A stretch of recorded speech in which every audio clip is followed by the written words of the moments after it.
Hey.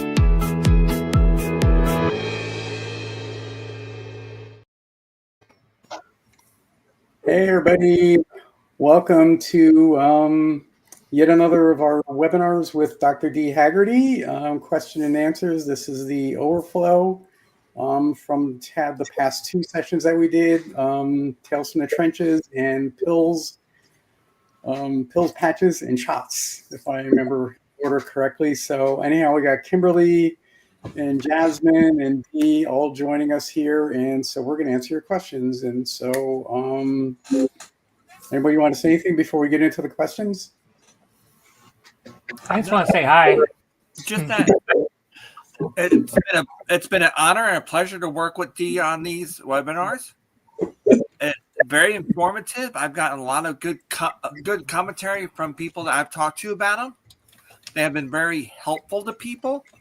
And hopefully with these question and answer one, they'll have more questions that they have that they're afraid to ask to actually be answered. So are we good to start with the first question? Yeah, I think so. Let's get into it. And by the way, folks, I got about 105 questions from you between CDH and TGH. Thank you very much. I appreciate those of you who have tuned in to our webinars. So as we point out, we're here to try to answer your questions. We're going to go through kind of the gamish of 105, and then I assimilated into categories. And we're trying to get your comments on chat and StreamYard. Please send those, and we've got the ladies looking out for your questions. Okay. Just kind of get started, we'll do a couple of the light questions. Actually, I got this one several times. Folks asked me what was in the background behind me that has what looks like tusks on it. Well, that's Harold, and Harold is a warthog, and that's a full body mount warthog. Not mine, by the way. It belongs to my son, but Harold gets to keep me company here in my office. All right. How about the next one? Okay. I was kind of surprised nobody took me up on this particular question during the first two webinars. But when I remember, when I'm out giving a talk or a presentation, I always flash up my dinosaur picture.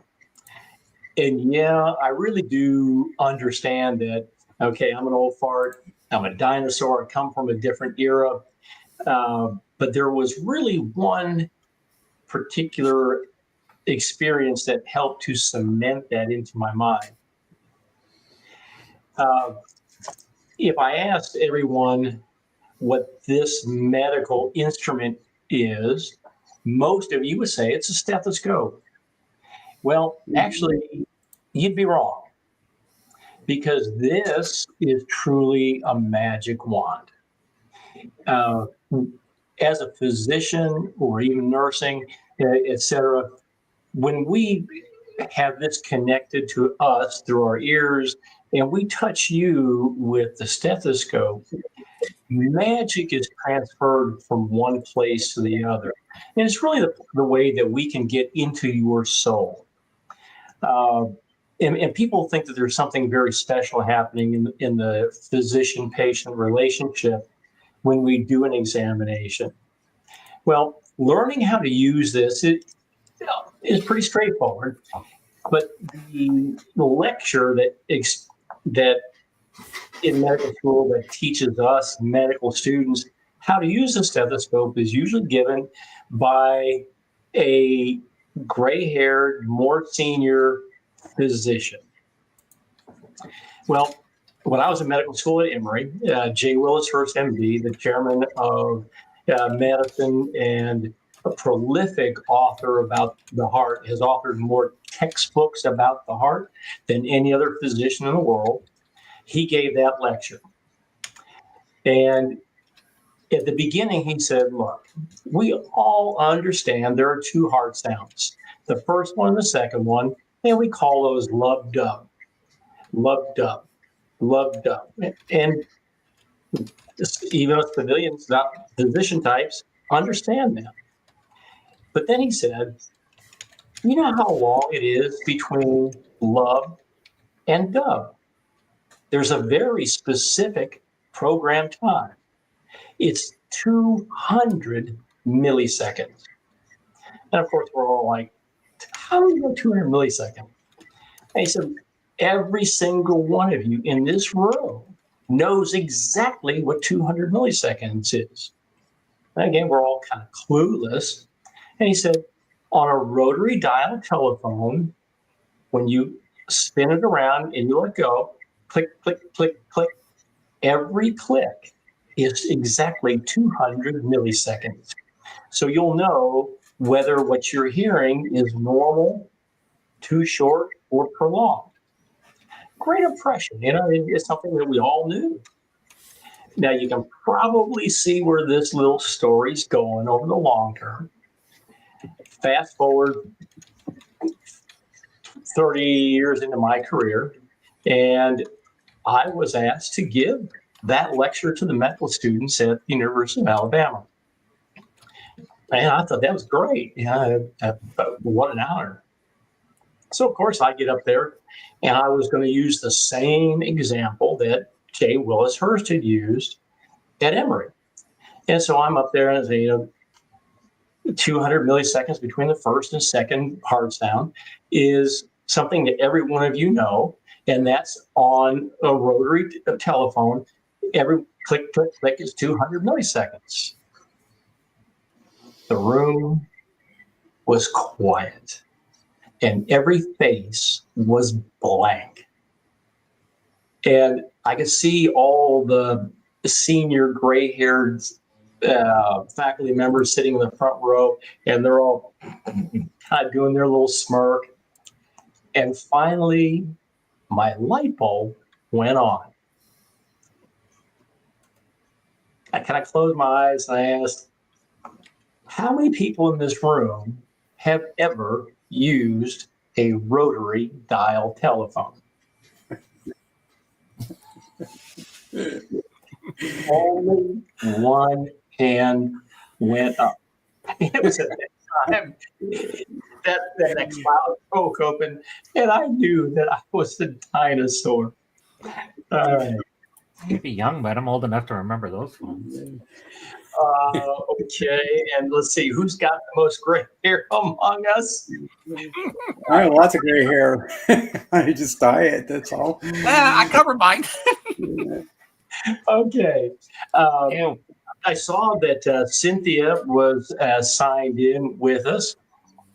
And actually, a couple of these questions started with Cynthia, and a couple other folks asked similar questions. And I really thought about Cynthia these last couple of weeks because I've had two new transgender patients to my practice. And I had to try to sit down and explain to them where to go to get some information. And I talked about WPATH, and man, that went right over the head. And so I just have to flash back to Cynthia's question. So who are the WPATH experts that are publishing these standards of care?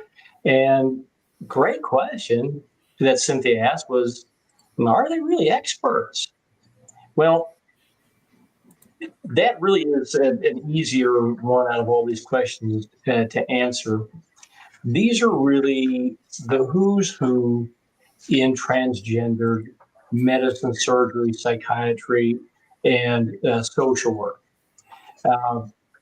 This is the most recent standards of care, and this is the group of 120 odd authors of the version 8 of the Standards of Care. Between those authors, there is well north of 1,000 years of experience in clinical care and science. And, think about it, 1,000 years of experience and knowledge brought to this subject. Now, they don't get to make this stuff up.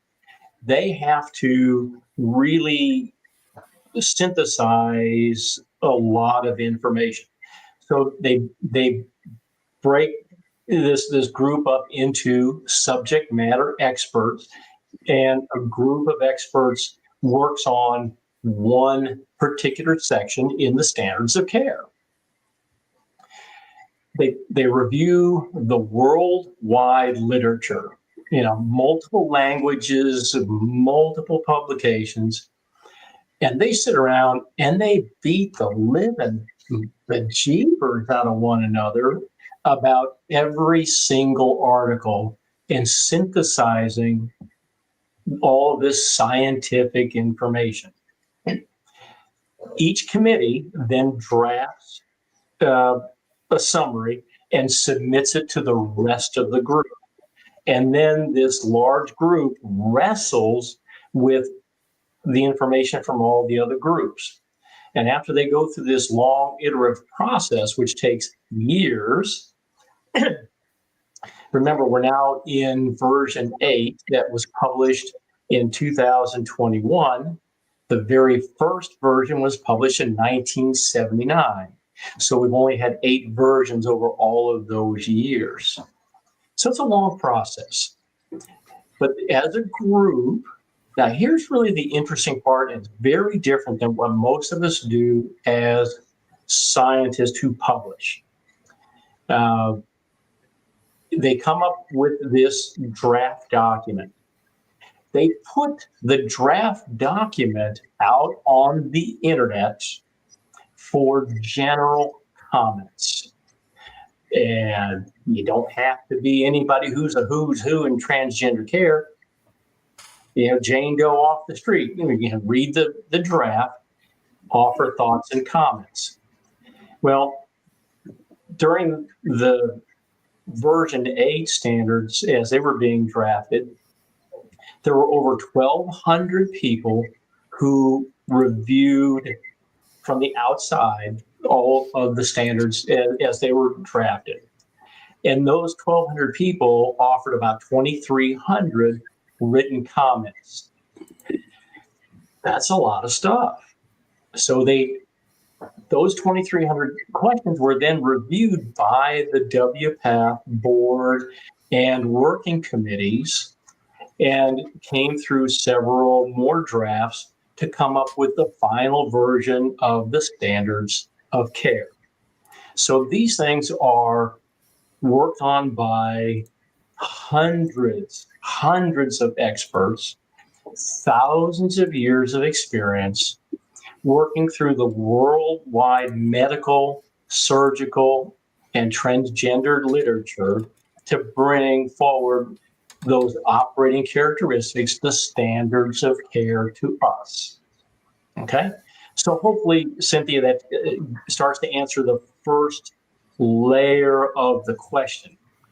Now I'm going to kind of read between the line and add a couple other questions that came along. And here it is. Why are these standards so important? Is there any other way to do it? And can we do this and still get to the same endpoint? Well, yes. The standards of care are a roadmap. And if you've listened to the first 2 webinars, you've heard my comment several times.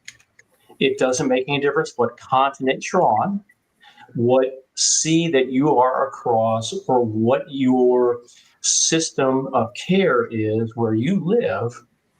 This is something that, based on science, we can generally agree upon that works. Is there more than one way to do this? You bet. Do individual physicians tailor your care a little bit this way, a little bit that way to get to a goal? You bet. And all those things are okay, they're acceptable. I mean, and that's what we do in medicine. We try to meet your particular needs while not doing any harm. And you, a couple of times you heard me use the two Latin phrases, primum non nocere, which means do no harm, and patientis venti primum means the patient comes first. We try to join all those things together to provide you with the best care. Okay, next question that synthesizes a couple of important points.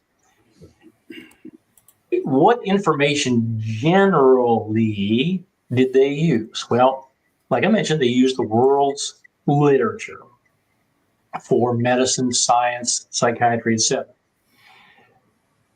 But they focused those research areas onto what is it that we know biologically.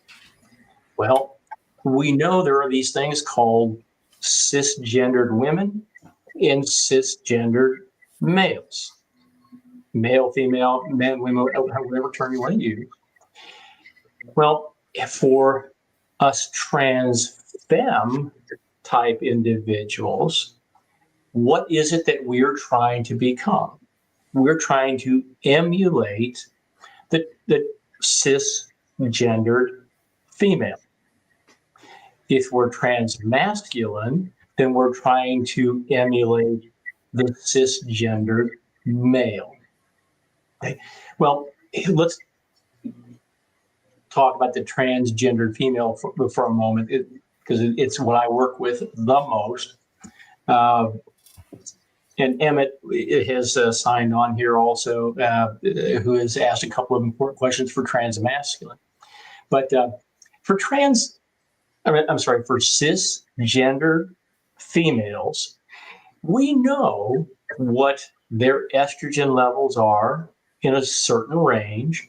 We know what their testosterone levels are within a certain range. We know what their progesterone levels are within a certain range. So we're trying to emulate our medications to give that same set of levels in our bloodstream as transgender females. So, you know, you might phrase it another way that, well, if it's good enough for females, it's probably good enough for transgendered females. But you see, those are important words. Probably. We know that biologically cisgender females do pretty much okay with a certain amount of estrogen, a certain amount of testosterone, a certain amount of progesterone. But they have problems too. You know, cisgendered females get blood clots. Cisgendered females have postmenopausal problems if their testosterone levels get too high, their estrogen levels get too low, or they get jumbled up in some way. So we're trying to get us transgender females to be biologically what the generic cisgendered female is like. Is it the only way? Well, like I mentioned, there's a lot of ways to skin this cat. But if we try to keep within those ranges for estrogen, testosterone, progesterone, we probably, and that's again the important word, probably aren't going to do any significant harm. You know, we're trying to reduce the side effects, complications, things like blood clots and strokes and things like that. Again, if it's good enough for women, then it must be generally good for us as cisgender females. Okay. This actually came up a couple of times even after the last webinar. And you all have seen me write this several times on the website. I'm scared to death. I'm going to get outed. I've got panties on, my nails are painted, my body's shaved, and I'm going to wind up at the emergency room or my doctor's office, and they're going to think less of me. No. Now, let me just be really blunt about this. We see people who are spewing blood, vomit, pee, and poop, and people who smell really bad. And you know what? We love them and we treat them. How about you, who's wearing your perfume? You got some really nice panties or a slip-on, and you look great. We can love you even more. So we really don't care what you wear. Don't ever let that stand between you and getting adequate medical care, surgical care, emergency care at any time. We're not going to hold it against you. All right. You might even get a compliment. And I said that too. Some of the you might get a compliment, yeah. Very sweetest compliments I've gotten have been from nurses. When I've been at my specialist office and things like that, love your slip. Great color toenail polish. What color is that? Things like that. Nurses are just really sweet people. Us doctors, okay, yeah, you can argue we're not such wonderful people, but nurses, they're really sweet and wonderful people. Okay. This one is near and dear to my heart. And I've had so many people ask me about this, and I've wrestled with this in my own medical practice, whether we're talking about LGB or T or whatever. Let me just say this. If you're having a hard time coming out to your doctor, is that the right doctor for you? Is it because there's something that's holding you back? Is there something that you think that you can't discuss with your doctor? I'm going to go back to what I just got done saying about other healthcare personnel. We don't care. The thing that we do in terms of what you wear, but we do care that you are connected to us eyeball to eyeball and that we're on the same team. And it breaks my heart as a physician if I have somebody in my room that I can tell there's just something that they want to bring out and they can't. So, you really need to size up the relationship if you really feel like you can't go there with your doctor. Okay? How about the next one? Okay. Mental health providers.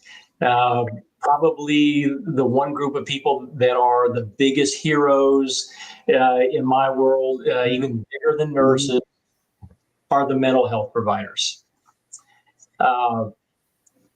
You really, really, really can't go down this road either as a new person in the transgender spectrum of where you are in life, or even after you've had surgery that you think is the final surgery you're ever going to have.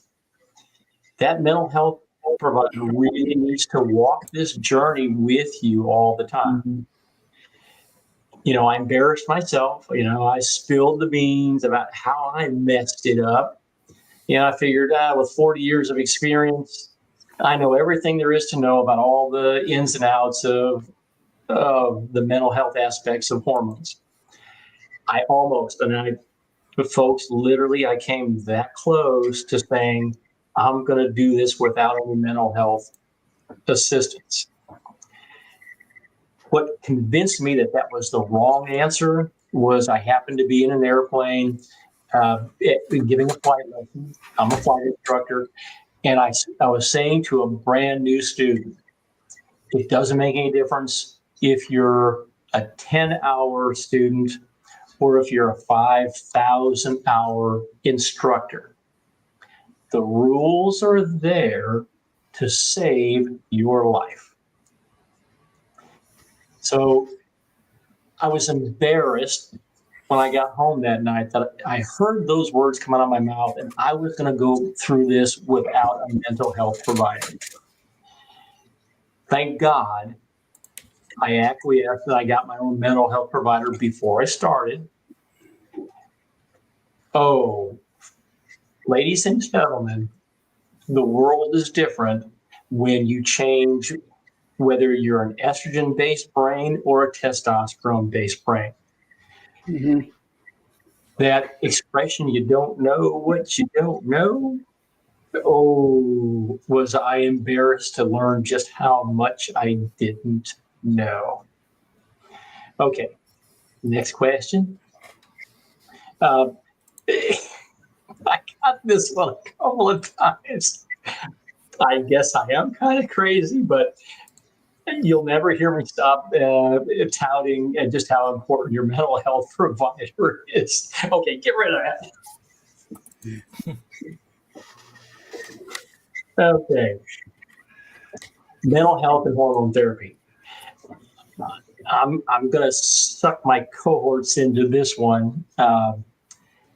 I think most of us will admit that once we began hormones, a lot of things changed, both for the good and for the bad, in terms of what was going on in our brains. Would any of you like to offer a comment about that? Yeah, okay. Sure. Well, first of all, I went through a whole bunch of counseling before I got to the point where I wanted to transition. And just to speak briefly to your point about coming out to your provider, I think that before you are able to come out to your provider, you need to be able to come out to yourself. You have to know who you are before you can have that conversation with your physician. But to get back to the question, 3 days maybe after I took my first dose of estradiol valerate, I woke up one morning and it was like, oh, this is very different.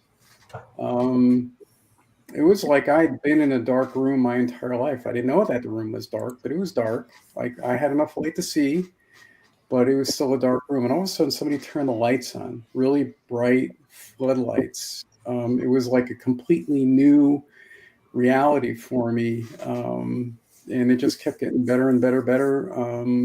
I am able to do things now that I never could do before I started transitioning.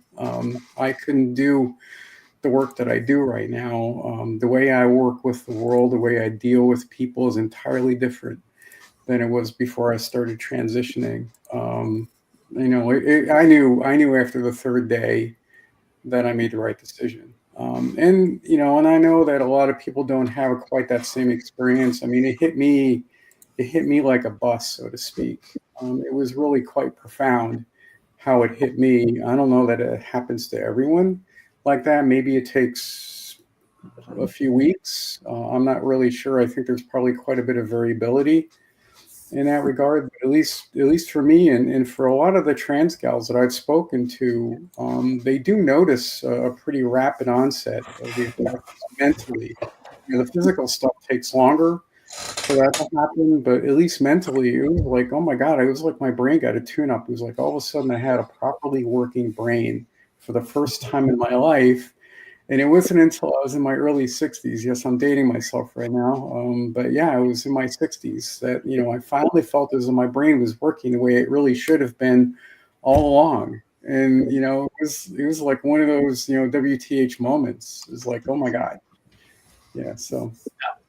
I won't embarrass any of you, but how many people on the stage or who are listening who have been on hormone therapy will admit I was a real ass with testosterone in my body? I'll admit it, because Yeah. when I went on the therapy, it actually took me out of my shell that I put myself into. I put myself in a shell where I had to do just emotions. I was being who I was supposed to be, not who I wanted to be. Once I started taking the HRT, the shell just exploded, and it made me be able to live my life of who I am, not who they want me to be. Yeah, and folks, I mean, you've heard us talk about several of the positive things that have happened being on hormone therapy. But again, I think most or many of us would admit there were some dark things that happened during our therapy also. When you realize how many things you've screwed up in life. And then for me, I mean, there were these rushes of emotions, things that I didn't understand, things I've never experienced before, felt before. And I just came unglued. It's like, what is all this? And thankfully, I had a mental health provider to help me sort those things out. I wouldn't be here 5 years ago. I wouldn't be here 5 years ago. I would not be looking at the camera right now and feeling comfortable being here. I wouldn't have done it. Yeah. Yeah, I don't know. I might have. Yeah, that's why. I don't know. I was very shy, and now we're getting some comments now about this, and Cynthia says that she wasn't really so much of a jerk as she was just closed off to the world, and I think that's really common with a lot of us. We just are so much into our shells. I mean, I don't know if anyone else has heard this expression before, but a lot of people will say, at least I've heard them say that their eggs crack, and when their eggs crack, it's like all of a sudden they're reborn in a way. Well, Cynthia, this world is going to be all the better that you're in it with us, because the world has a lot to benefit by you participating in it. All right. How about the next one? Okay, we've kind of talked about this one. We'll go ahead and skip past that. Okay. No, give me 1 second. It's my fault. I apologize. That was my fault. There we go. Okay. Let's talk about injections.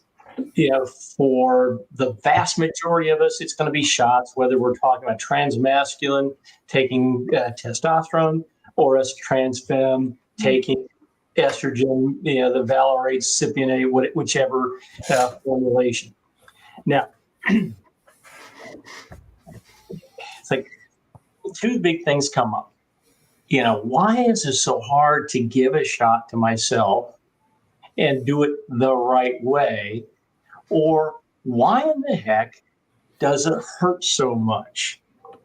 Now, bring the next one up for us, if you would. Needle. He's a little needle. Next question. Oh, I'm going to talk about needles in a second. Go ahead. Yeah. All right.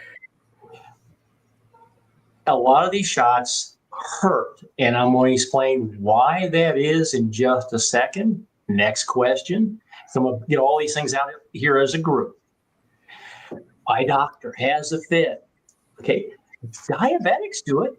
Why can't I? Okay. So let's talk about that. Don't do it right. All right. This is an insulin syringe and needle. This is a 21 gauge, 1-inch needle for injection. Diabetics use this under the skin all the time. This is what we're supposed to use for these very thick, oily medications. Whether we're talking about our estrogen, estradiol cypionate, or whatever, they're thick because they're mixed in oil. Okay, you can't squirt the thick, oily, gooey stuff out of this little tiny diabetic needle. It's a whole lot easier to do it with this big 21 or 20 gauge needle. And that's Liz's idea, that really big needle. Now, where are you supposed to put this really big needle? In the muscle. Okay, what muscle? Where at? Now, has anybody ever taken a moment to look through their package insert that comes with their bottle of testosterone or estrogen? All right, snoozer, I see you guilty up there.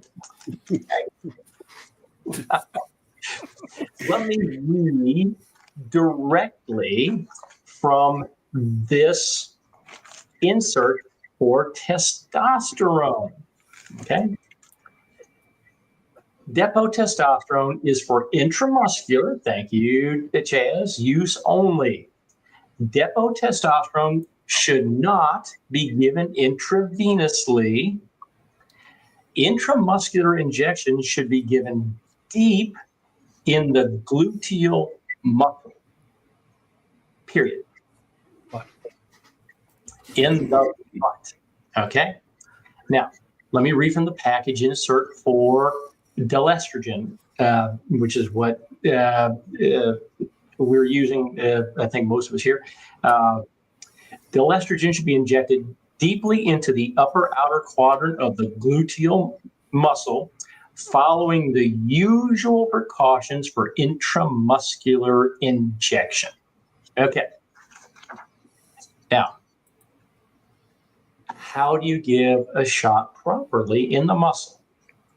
It takes 2 hands, and there are 5 steps. Okay, I'm a righty, so I'm going to give you the right-handed example.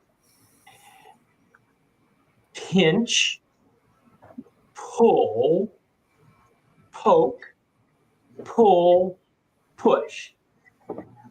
Those are 5 P's. So what does that mean? You grab up a hunk of muscle, the butt.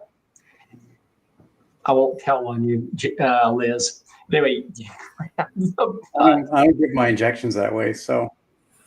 I'm getting to you. You squeeze the muscle. You pull it away from the bone. You poke the needle in 90 degrees to the skin surface. You pull the plunger back to make sure that you're not in a blood vessel.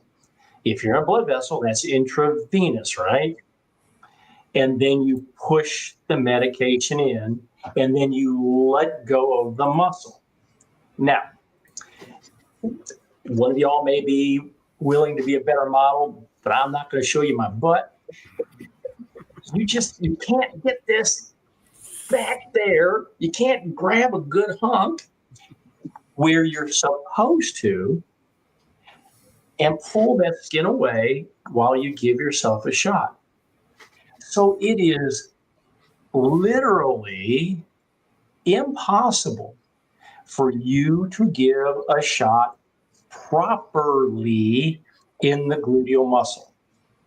Okay, now put that aside for just a moment. If you can't do it by yourself, that means it's a 2-human affair, right? Most of us, do we have a second human in the household that could give us a shot? Do we always want to be and run into the doctor's office to give us a shot? Do we want to go to our next door neighbor to give us a shot? Mm-hmm. Well, we don't want to. And we know that there's plenty of places you can turn on the internet. Planned Parenthood has their both video and their written materials on how to give yourself an injection. It doesn't make it right. Now, in terms of getting the least amount of side effects, the least amount of complications, and the least amount of pain, giving that shot back there in the gluteus is the right thing to do. But for people who have absolutely no other way to do it, we just have to settle for second best.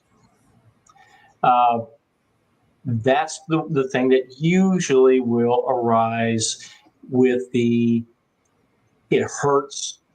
I just can't seem to do this right. Why does it bug me for so many days after I give my shot and things like that?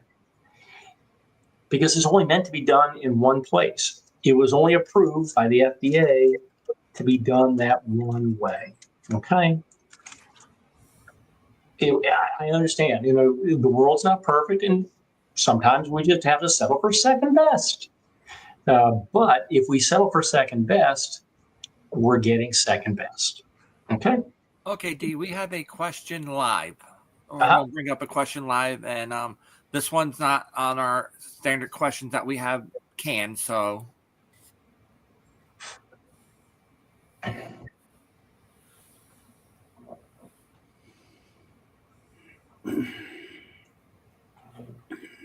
Okay. I know what the doctor may say, but you always got to go back to the facts. Yes, valerate and cypionate both have to be injected intramuscularly. Can you give it subcutaneously? You're supposed to give it intramuscular. Do people give it subcutaneously? Yes, they do. Do they live to tell about it? Yes, they do. Do they live to tell about it and laugh about it years down the road? You bet. So yeah, you can. But it's not the optimal, and it's not the way it's meant to be done. Okay? Okay, now we're going to go back to the ones that we have prepared already. Okay. Go ahead and move on to progesterone. We just did. Okay. This one comes up a lot. If you look in the standards of care, you don't find progesterone for us adults. It's not in the standards of care. The progesterone does not have a strong feminizing effect like elevating estrogen, decreasing testosterone. Now, is that the end of the story? No, it's not. Now, a couple of things that we know about cisgender females. In aging cisgender females, increasing the progesterone level increases the quality of the sleep. Sleep deeper, sleep longer. Secondly, it also increases the sense of well-being. And there are several scores that measure that. But two significant benefits for progesterone in aging cisgender females. Now, some of us have had experience using progesterone for other than feminizing effects. We really just don't get much feminizing as mature adults, if any, with progesterone. We haven't been able to prove it scientifically. We may find it in the future as more of us go down this road, but we just don't have a way to prove it scientifically. Liz, you and I have talked about this before, if you don't mind pulling you into this. Even if you didn't mind, I'm going to do it anyway. You've taken progesterone. What do you think about it? What's been your experience on the receiving end? I've been on it for around 2 years. I started off with 100 milligrams and upped it to 200 maybe 6 months later. So I've been on 200 for a year and a half or so, something like that. I think that it helped just a little tiny bit with my breast growth, a little bit. I think that's atypical. I think most older patients are not going to experience that, but I think the bigger difference for me has been I just sleep a lot better. It seems to even out my mood swings a little bit. I can tell when I've stopped taking it. I mean, there was one time when I stopped taking it just to see what would happen, basically. And after like a week, I decided like, no, I actually feel better when I'm taking it. Because my sleep improved when I started taking it again. Overall, my mood swings were a little bit less in some ways. But I think my doc told me you don't want to take too much either, because then you can start getting mood swings the other way. Yeah. So I've always kept it at 200. Yeah. Jazz, do I see your lips kind of moving there? Ditto what Liz said. Okay. Next It's exactly. I do that a lot. I forget to take the progesterone, and I'll get really moody if I'm off it too long. In those first two webinars, I didn't say anything much about progesterone. However, it is widely used in the very young end of the aging spectrum. It does play a role in bone development, bone growth. It tends to fill out the bottom structure of anatomy a little bit more. But again, there's a lot of things that we have had a body of experience with, but we just can't prove it on paper from a scientific or research perspective. And that's why the standards of care just don't have anything about progesterone in there, although they cited exactly the sleep, the wellness or the well-being sensation, and perhaps being able to prove it in the future. Okay, how about the next one? Okay, breast. This is one that I cycle through on a regular basis also. We do a really poor job of telling ladies what to expect when the breasts start growing. Mm-hmm. Number one, it hurts. Number two, it hurts. All those complaints that any of you who have had daughters have made, yeah. Do it as an old fart and see how much it hurts. Now, the way that the breast will grow in transgender females is we get a breast bud underneath the nipple. You get this thing that starts to feel like a hard pea underneath the nipple. The skin starts to have this kind of pins and needles sensation. Even your blouse rubbing across your nipples is too much sensation. It's overwhelming. And then, God forbid, you roll over at night and you start to lay on that little breast bud. That thing hurts, and it makes you roll back in the other direction. Mm-hmm. So hypersensitivity of the nipple at the skin, the breast bud underneath the nipple, and then the nipple areolar complex starts to project forward away from the body, and you get this breast bud. And then you start to get a little bit more what we call annular, circular type growth around the nipple areolar complex. And that also projects away from the body. And just as that's expanding, that's when most people will have their maximum amount of discomfort in the chest. The breast then starts to grow laterally. So we add width to the breast. And then the last stage is we get the vertical, or I'm sorry, the horizontal, away from the body projection in breast. That's the last thing that happens. Now, go back to the breast bud and start to grow your tissue laterally, but do that in an old part. We are just not as perky as young people are. Gravity affects us a whole lot more. I see some smirks up there. You don't say anything. But that's what you should expect with breast growth. Now,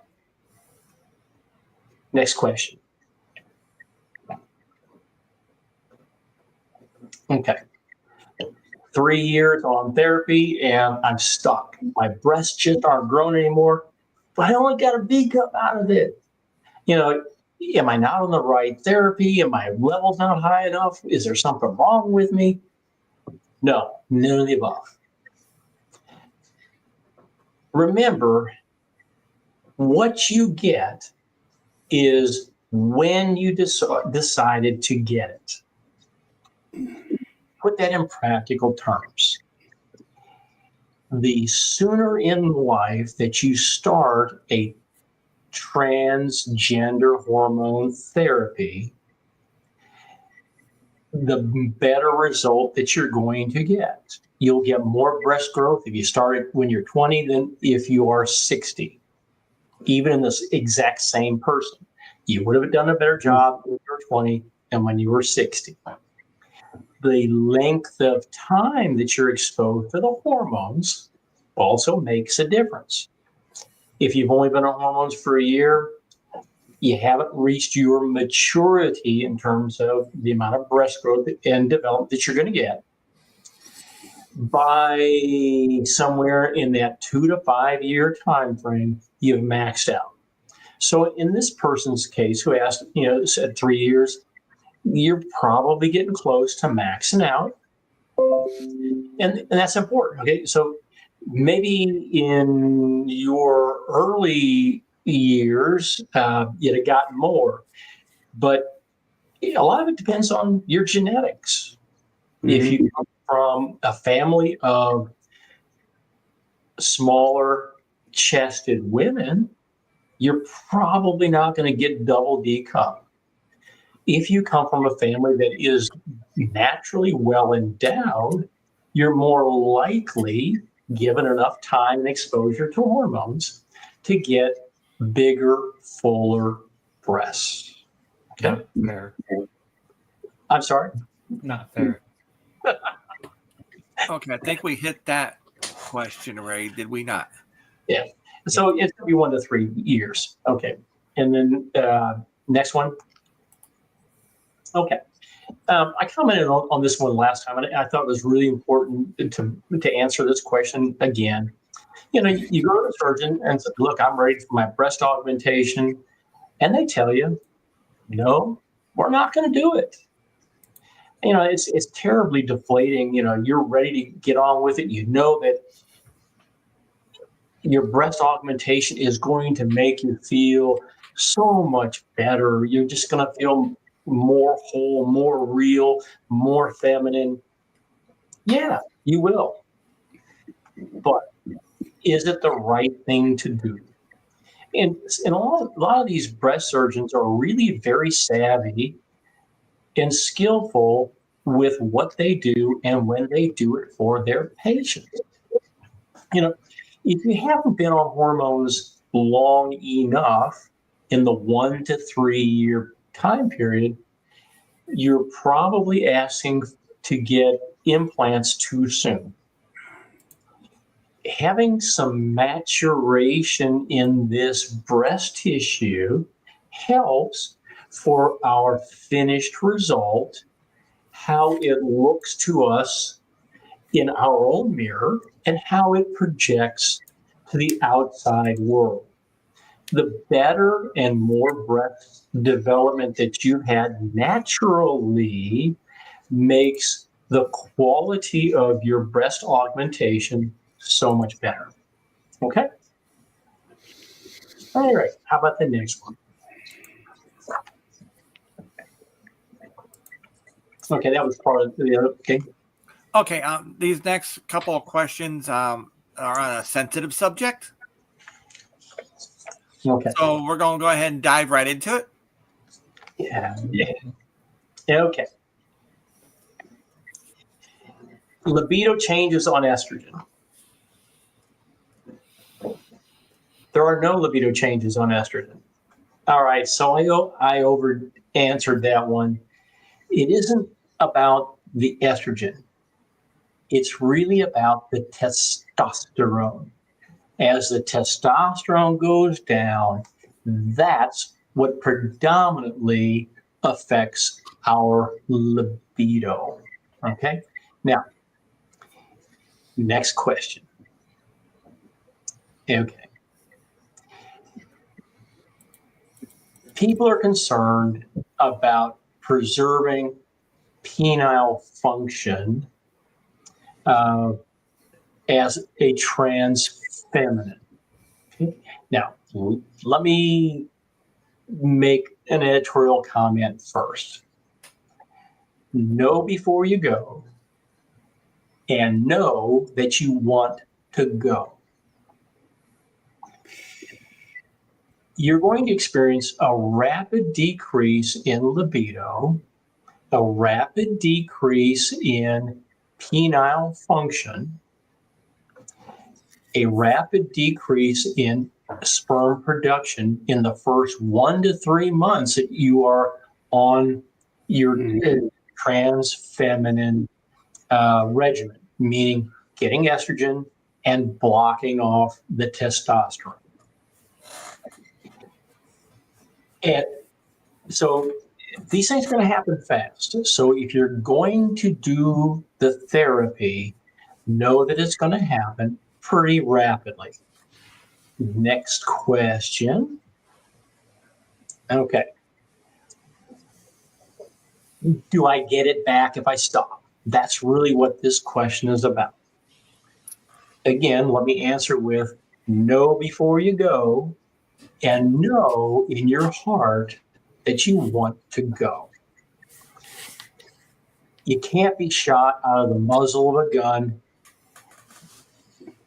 I've made this decision, and I just need to get in the first meeting or second meeting with my mental health provider. I just need to get them to say, okay, I'm ready for hormones. No. You need to know that the hormones are the right thing in your life, and that you're going to make permanent, most likely permanent, and irreversible changes.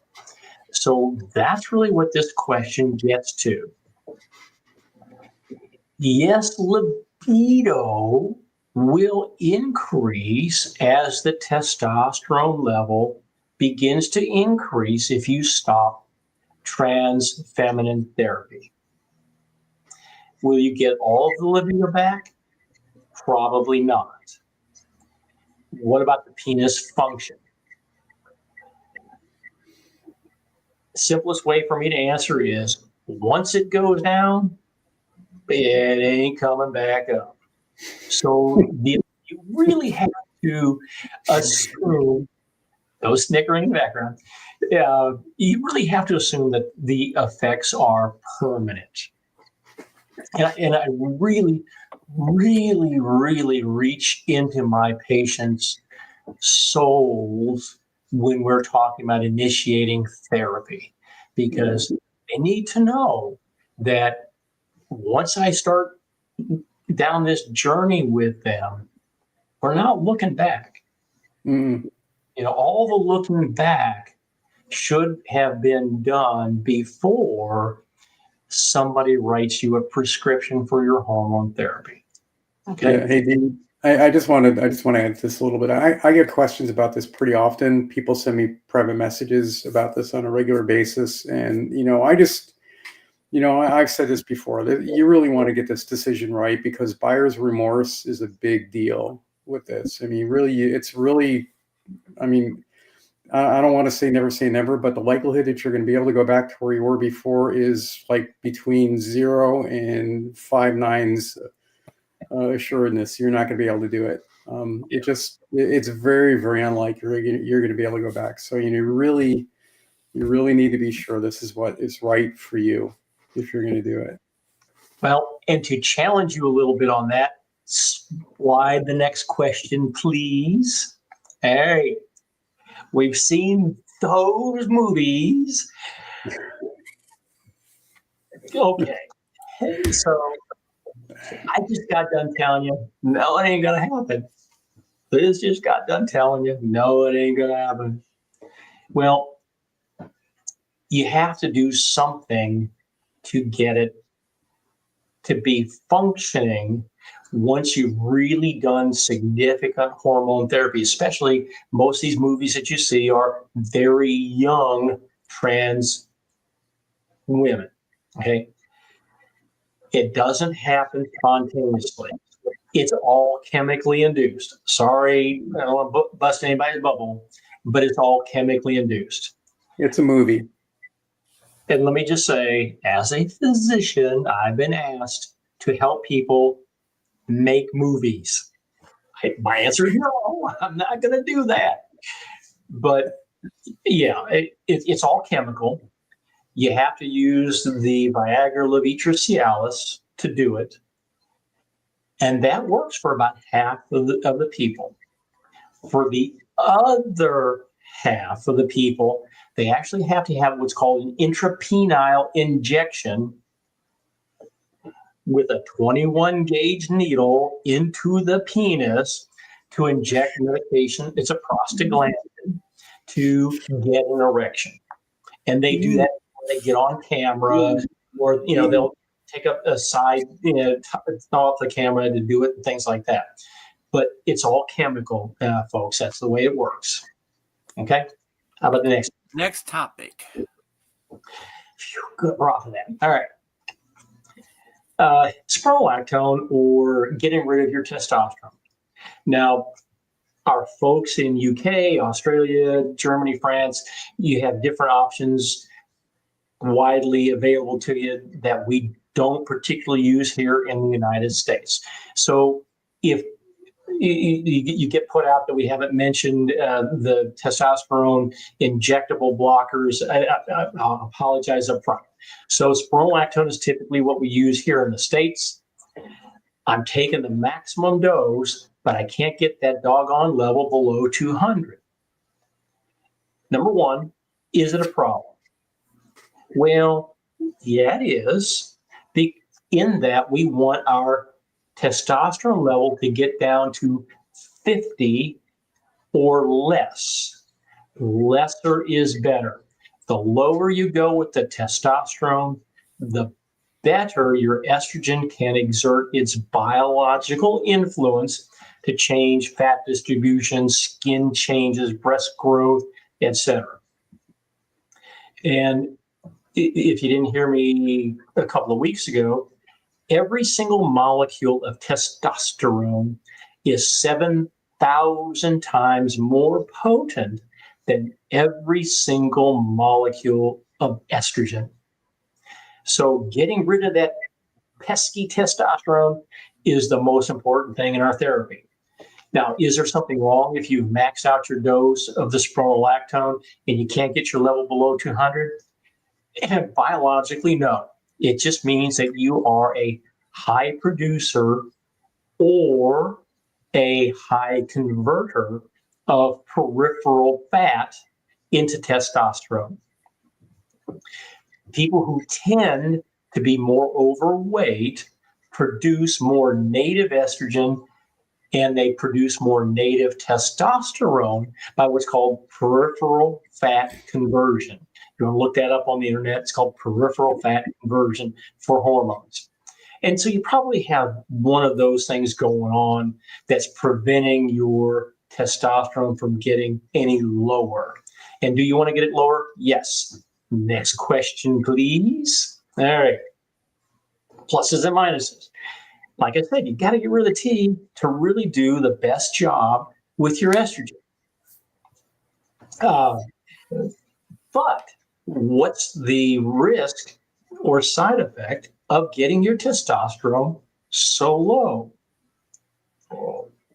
Spironolactone and low testosterone share three main characteristics, and they are so intimately entwined, we don't know which is caused by the low testosterone state and which is caused by taking spironolactone. Mental dullness, fatigue, muscle atrophy, muscle wasting. Okay? The lower your T goes and the longer your T is low, the more likely those three things are going to surface. But the one that people will complain the loudest and most vocally about is the fatigue. We hate being fatigued. It's like, by God, we're finally getting to be women and we're so excited about our lives and we want to go just be everything we can be. But I'm dragging my butt. What am I going to do? Well, sorry, again, it's part and parcel of the therapy that we have elected to partake in. Okay. Next question.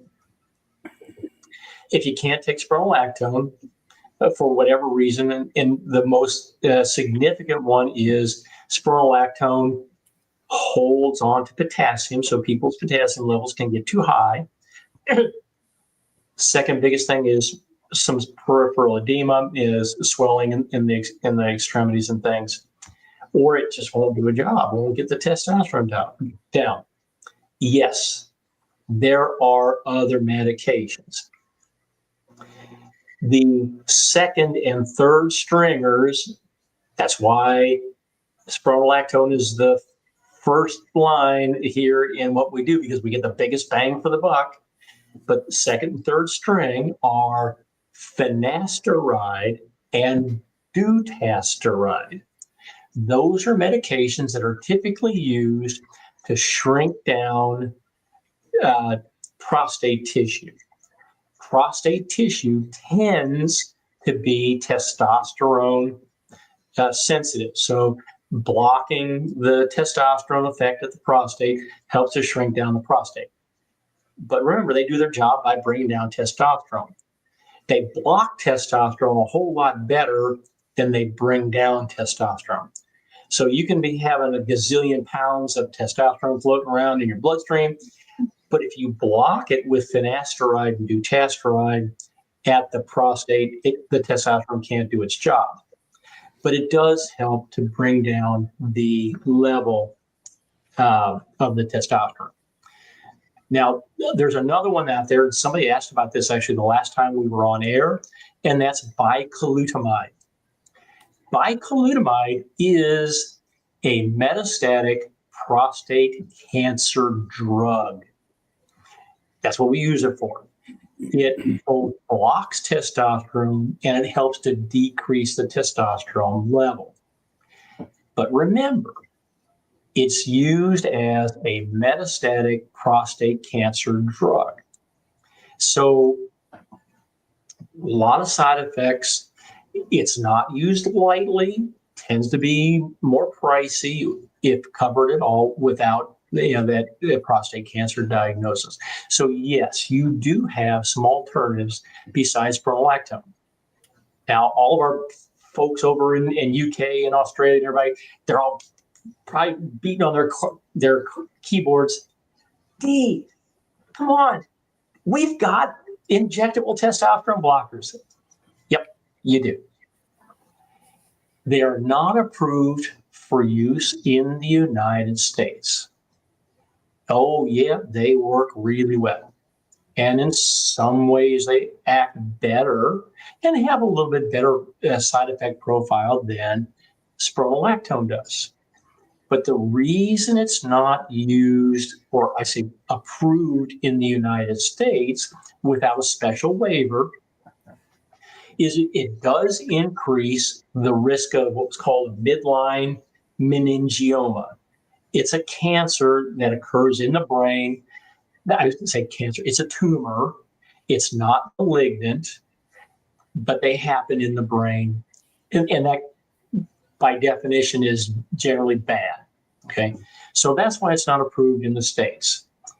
Now, let's get to the cold hard facts about that medication.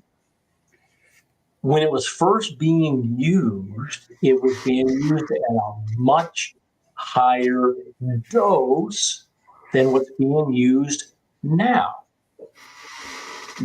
However, it's really, really, really, really, really hard to get the FDA to go back and revisit their approval or disapproval of certain drugs. You have to come with an overwhelming amount of evidence to get them to overrule a usage in the United States. Okay? Next question. These next two we might have touched on already, so they might go fast. Okay. The estrogen doesn't do it. Remember, it's all about the T. Drive down the T, or we're going to mess up your genitalia. Okay, but not the estrogen per se. Okay. Again, it's all about the testosterone.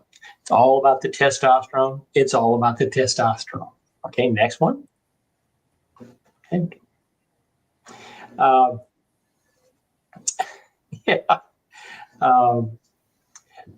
There's a good number of people out there that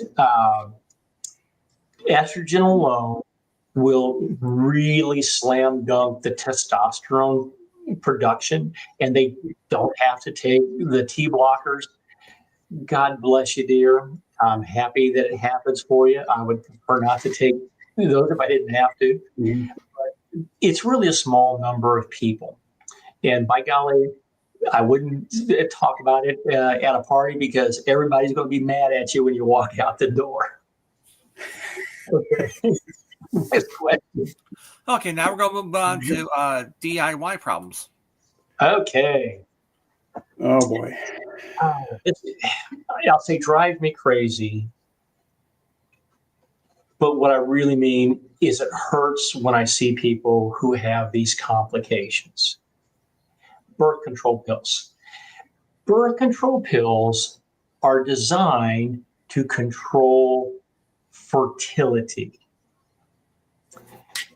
They are not used for feminization, okay? They're designed to block what goes on at the uterine ovarian axis. That's where their target is. They are synthetic. They don't look, you draw it out on a piece of paper, they don't look much like estradiol. There's a lot of different chemical moieties or pieces added to them.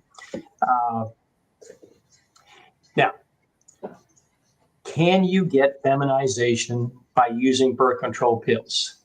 Oh, yeah, you can. But there is a big price you pay for risk. We have to tell cisgender females that the single biggest issue you're going to face taking these medications, the birth control pills, blood clots. Number one, blood clots. Number two, you get pregnant. Number one, you get blood clots. Bad stuff.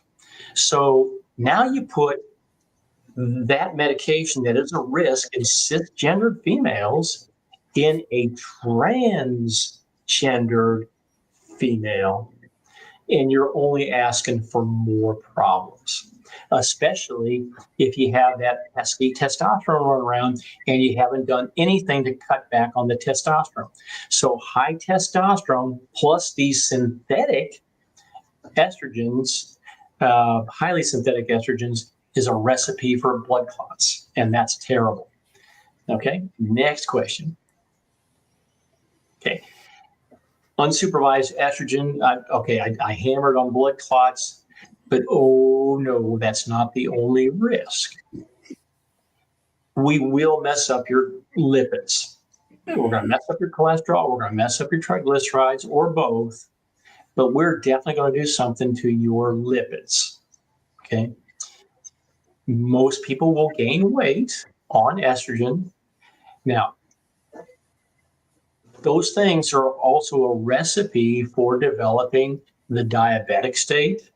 So and we also run the risk of high blood pressure.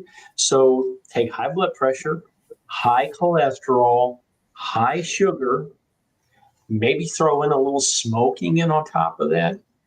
And what are the two big complications that you get? Yeah, that's a bad actor, but what are the two complications you get? Heart disease, big deal, and stroke. Two things that you probably don't want to ask somebody to fix, because there's no fixing it. Once it happens, that horse left the farm. So the problem with unsupervised estrogen DIY, and folks, you can get it anywhere you want. You can get it off the street corner. You can mail order from Canada. You can mail order from India. It's going to take you all 5 minutes to find where to get your hands on it. But it comes with a high risk, not just a little risk. The numbers that have been published out there is that do-it-yourself hormone therapy results in a significant, one of those really bad things, adverse effect in 70% of people who take DIY. That's awful. So, you can tell by the tone of my voice, don't do it. There are so many of us that are willing to help you, Planned Parenthood, regular physicians, a lot of people are going to help you do this. Okay, next question. If this is a rephrase of that other question, I'm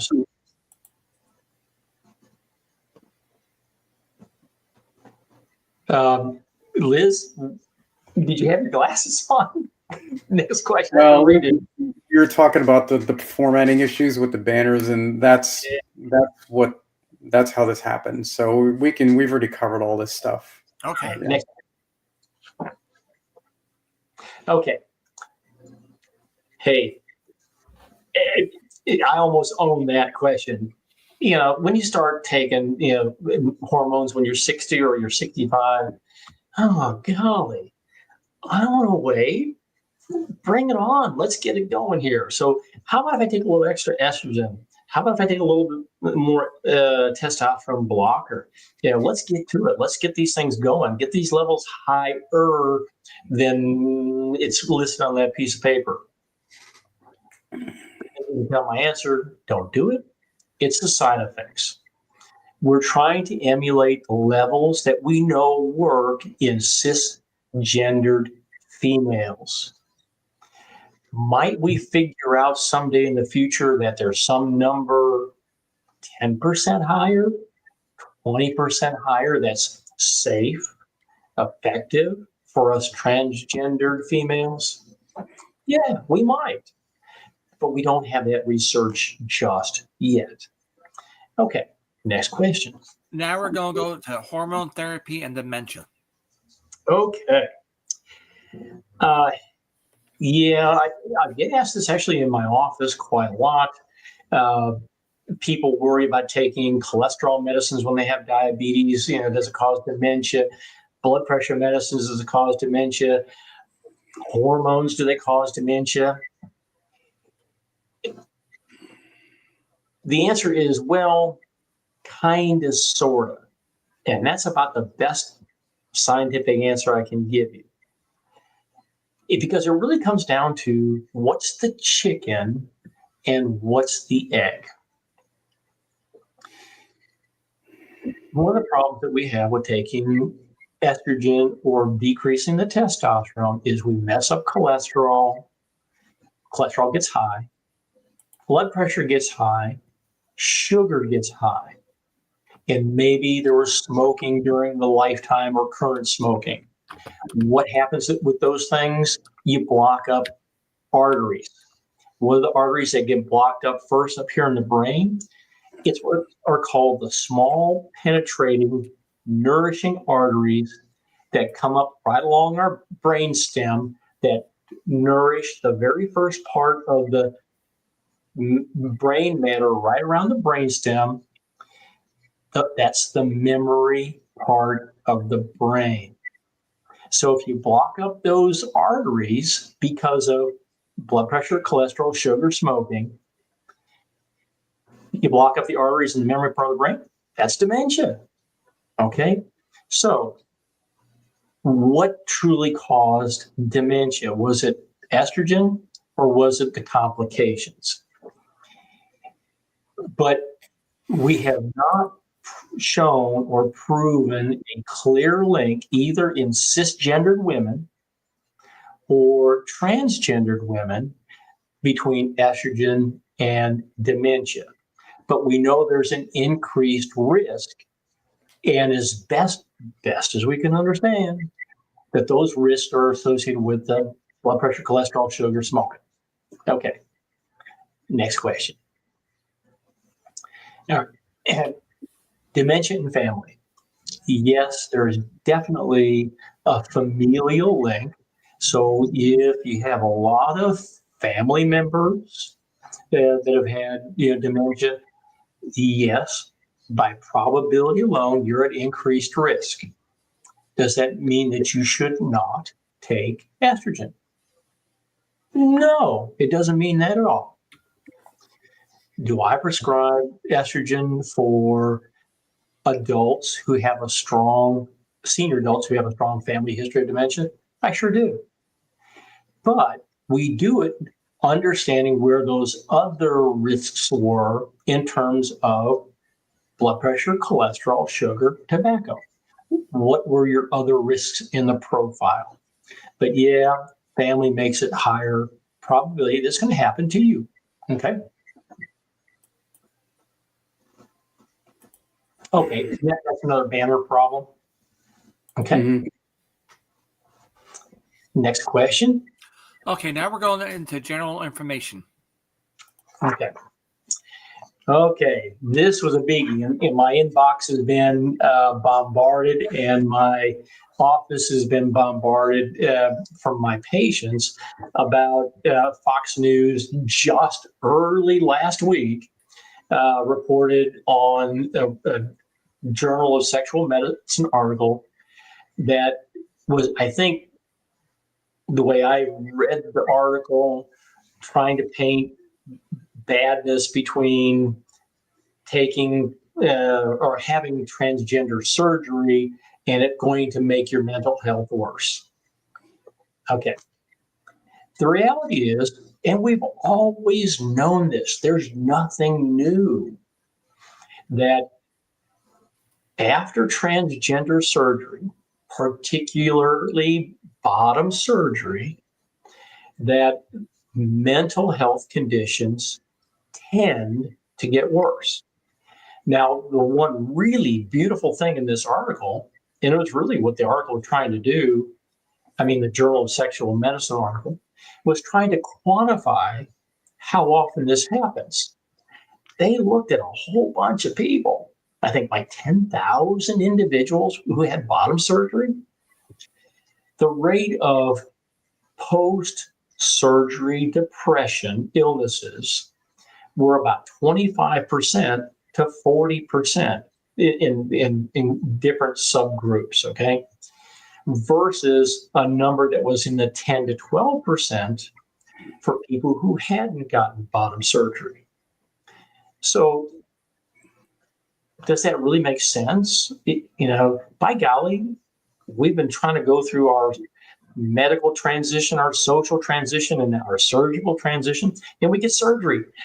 Why aren't we just overwhelmed and ecstatic and overjoyed by that? Well, think about it. It's really complex. You have now changed a lot of things that are so radically different than what you ever had done, either facial surgery, breast augmentation in the past. It hurts. There's nothing about bottom surgery that's without pain. It's intrusive. So a lot of us have a mindset, we've waved a magic wand, but hey, this is pretty brutal stuff. Now, here's something else that, again, it's hard to quantify, hard to put into research numbers, but we know this from experience in dealing with our patients. The social fabric rips apart. The people that we thought were on our side or were going to support us through our transition evaporate. We are looked at a different way by people who had previously been supportive, coworkers, family. We've done something that's more horrible than, changing appearance, changing our voice, changing our dress. There's just something innately abhorrent to many outsiders about bottom surgery. All of those things play into our social fabric. And I think you could easily infer from that or understand that those people really do experience a lot more social turmoil than people who had not had bottom surgery. Okay? All right, next question. Skin changes. I love this part. 1 to 3 months. This is one of the greatest things that we get being on estrogen therapy. But again, it's not so much the estrogen. It's getting rid of that pesky testosterone. You get rid of the oiliness in your skin. But the other benefit, our skin gets softer. Why is that? Because our hair follicles are shrinking. We get less of the terminal hairs. The terminal hairs are the stiff beard and armpit type hairs that we get. We get less of those, so our skin feels smoother. We start to get more subcutaneous fat underneath our skin, and it gets to be more sensitive. The sensation in the nerve tissue gets more. Mm-hmm. And the comment that I love to hear from my patients, they say, I love being in my skin. Mm-hmm. Because they know they're different on the inside, their emotions are changing, but they feel just how their clothes touch their skin. They're just so much happier with that. It's fabulous. Okay, next question. Okay, this was my first episode. Remember, when you go to a big medical center, you're not job number one. You're not.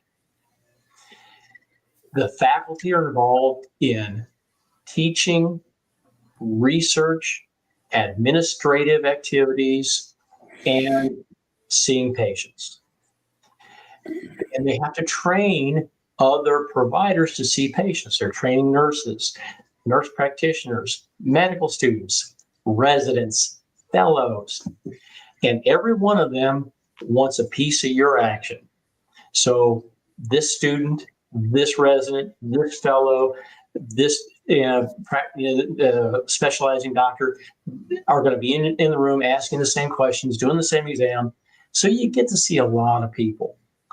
Now, your care at the University Medical Center, you're typically exposed to the best and the brightest there. I don't want to diminish anything about the academic medical center, and it's a one-stop shop. You need a dermatologist, you need an endocrinologist, you need a surgeon. We got all those right here for you. Okay, next question. Okay, now we're going on to our last topic, the aging transgender. Okay. I didn't feel like I had done well with that question because of the boss who asked it. But anyway, is there an age beyond which you should not transition? Let me just say that the numbers, if you look at decades of people who transition, the numbers in the 50s, 60s, and 70s is increasing astronomically. Mhm.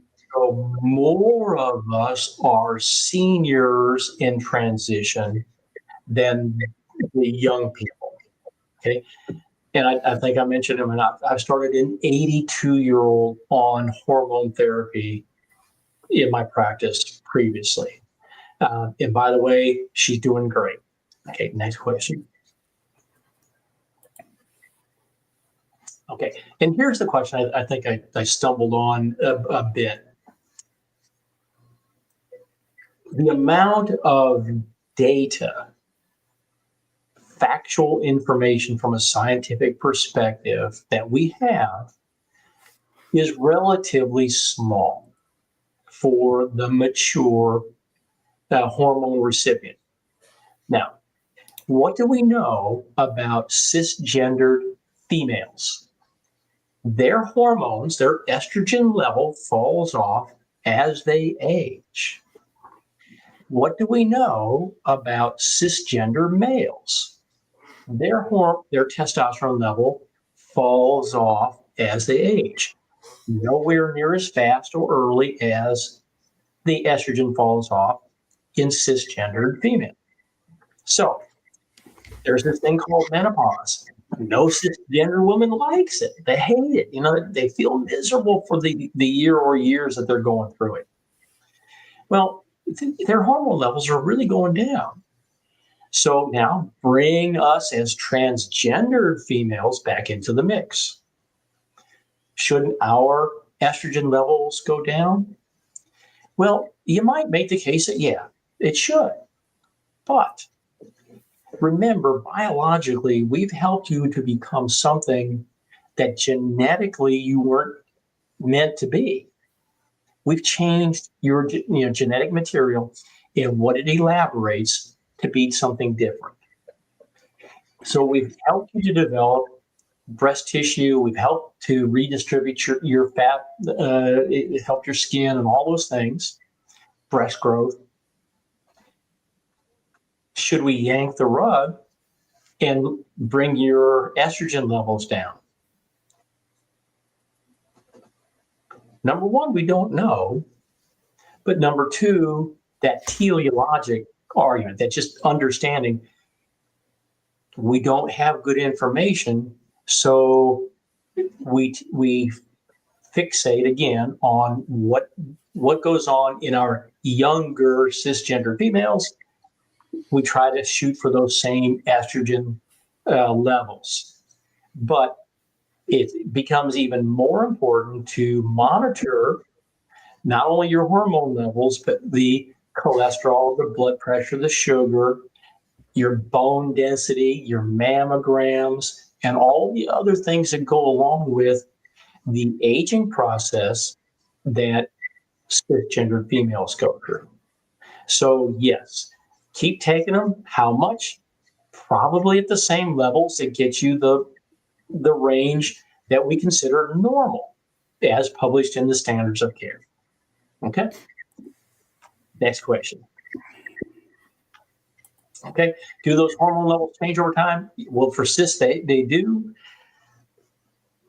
For trans, we don't know. So that's, again, we don't have a lot of answers sometimes. Okay.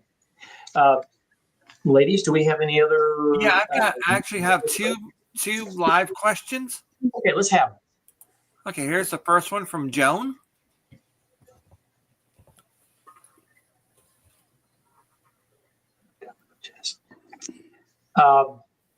I'm going to tell you, I'm not familiar with that material. So I'm going to have to plead ignorance. I'm sorry.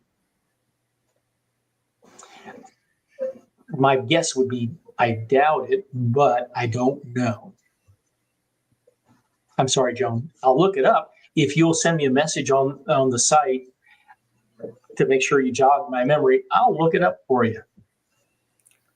Okay, and our next one is from Cynthia. We did touch on the W path, but I don't think we touched on this part of it. Okay.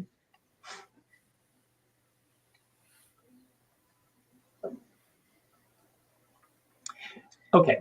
Now, two parts, and Cynthia, I think you did bring this up actually in the very first session. And again, it's a good question. If it's on the internet, it must be true. Remember, us doctors in the private practice world, we can have all kinds of things on our website. We have a gender-friendly office. We provide the best transgender care. We're sympathetic. Da da da da. Well, we can say that all we want. Who's going to take us to task?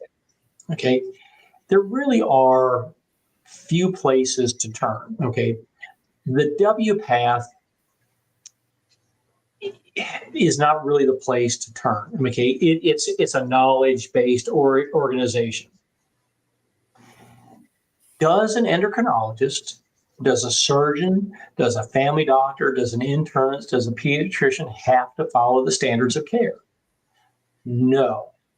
There's nothing that says we have to do that. But the standards of care do represent the best of what we know. There are places to turn. Specialty medical societies. If that person is a board certified family physician, there's the American Academy of Family Physicians and the American Board of Family Medicine to turn to. Likewise, internal medicine, pediatrics, surgery.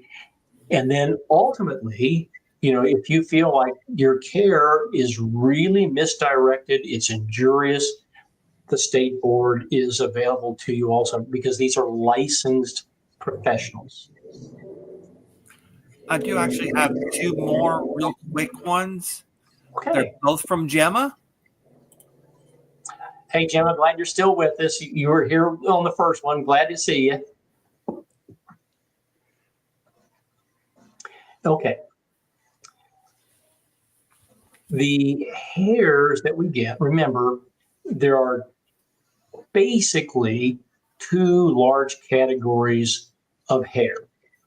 There are what are called the terminal hairs, and then there are the vellus hairs.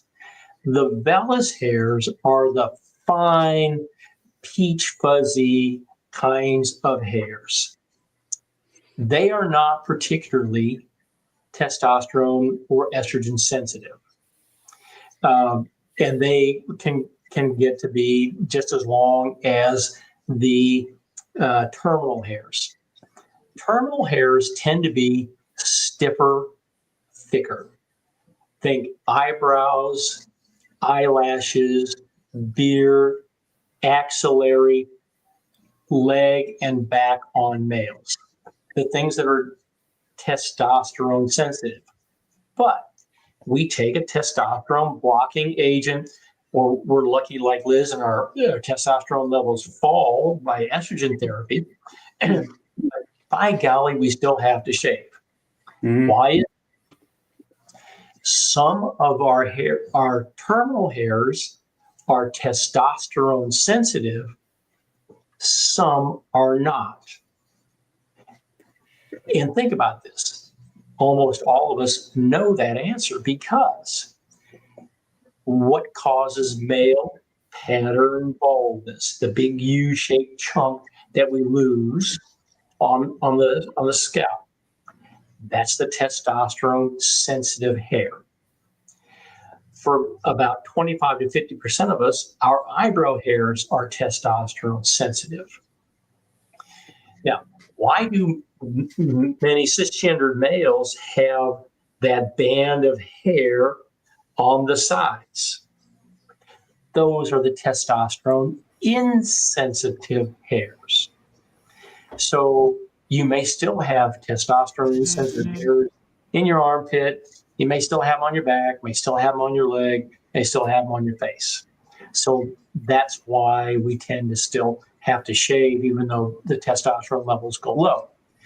So one of the other important things that we have to think about as transgendered women, if we're going to live this life, you got to get rid of the hair, which means epilation of some sort, or some kind of depilation, which is the electro type removal of hair from the Electrolysis. electrolysis. I'm sorry, you can tell I'm searching for that word. We have to, get rid of hair some way. But again, it's only dark hairs that will come out by laser. The electrolysis will remove both white and dark hairs. But it's a pesky problem. Sorry, dear. Mm-hmm. Okay, All we're right. going to end on this question. It's a weird one, but it's a good one to end on.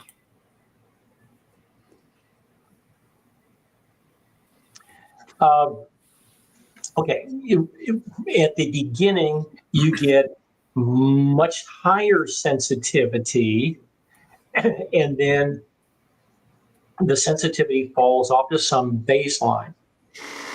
Nipple areolar sensitivity has two components. One is the estrogen component, the other is the testosterone component. As your testosterone level falls, your nipples will also be less sensitive. And part of it is also a libido. Remember, nipples, penis, scrotal skin, those are all linked to the brain up here for libido. But it's unfortunately it's a consequence of aging and your hormone therapy. Okay, I apologize. That was my fault. Don't mind me with the manners. Well, we don't have a question, but we do have a comment, and I'm going to put it up here because I think everybody needs to see this. Thank you, Ellie. Davis. Thank you, Ellie. Thank you, Ellie. It's been a We're labor of glad we love. did. We appreciate it. We used up far more time than I thought we were going to use up today. Mm-hmm. Please, if you have questions that remain unanswered, send me a message on the CDH or the TGH site. If you have a friend, contact, colleague, somebody who has an unanswered question or has a question and they're not a member of our sites, number one, encourage them to be, or number two, send me a message. I'm in this for the long haul. I mean, there's a reason we did these sessions. We're family. We are either cross-dressers, gender fluid, transgender, wherever we fall on the spectrum, we're family and we're in this together. So if you have a question, I'm happy to help you.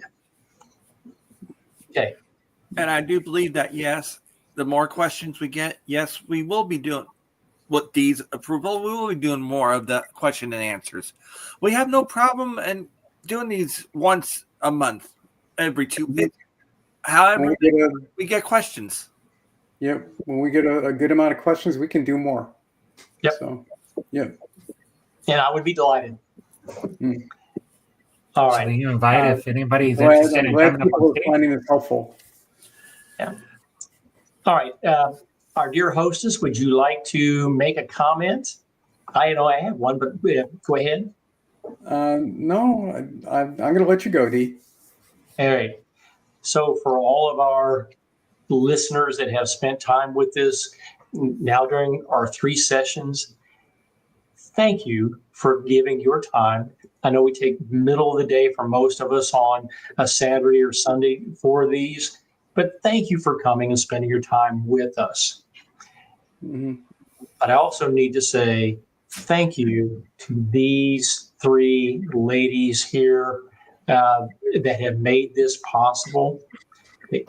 I brought the idea forward into the management. These are the 3 that spent hours and hours making it happen. So if you see them at Keystone, Kimmy's going to be there. If you see them out somewhere, a group meeting, or you have a chance to send them a note, tell them thank you for all that they did to make this happen. Labor of love. And my third comment is, I've done a lot of things in my life, but I have a hard time enumerating anything else that I've enjoyed so much, and I have laughed so much being associated with these three characters. Yeah, all you ladies out there, you don't get to see all the goofing around that we do when we're not live. Well, you never know. I mean, I do invite them when we do the practice sessions, and nobody ever wants to come in. They can see us goof off. Yeah. Keep that in mind, everybody. If I pop in and say, hey, we need some volunteers, come and goof off with us. Yes. This actually, I mean, just beyond, I mean, I'm just going to make this comment just about the video series in general. I mean, since we've been doing this, we gave the video section a facelift. We're not limiting it to only clinical or medical stuff. The transition related care topic is a pretty broad topic, and there will be more about that. But we're also going to be, we're looking at other subjects that I think cross-dressers in particular are very interested in, like makeup application and fashion and getting out into the world and maybe even just like some smaller sort of like a breakout kind of thing where, we're just having kind of like a meetup. We're looking at all that stuff. So this is by no means the end of this. This is actually just the beginning. I mean, we're just scratching the surface of what we have planned. So just wanted to throw that out. And yes, when I'm at Keystone, I am going to be doing a lot of talking to people there about wigs, makeup. All the presenters there are people that Keystone knows, that they know what they're talking about. I am going to be doing some networking to see if we can get them to do their presentations for our group. Yes, if there's anyone that's interested in being a part of this, let us know.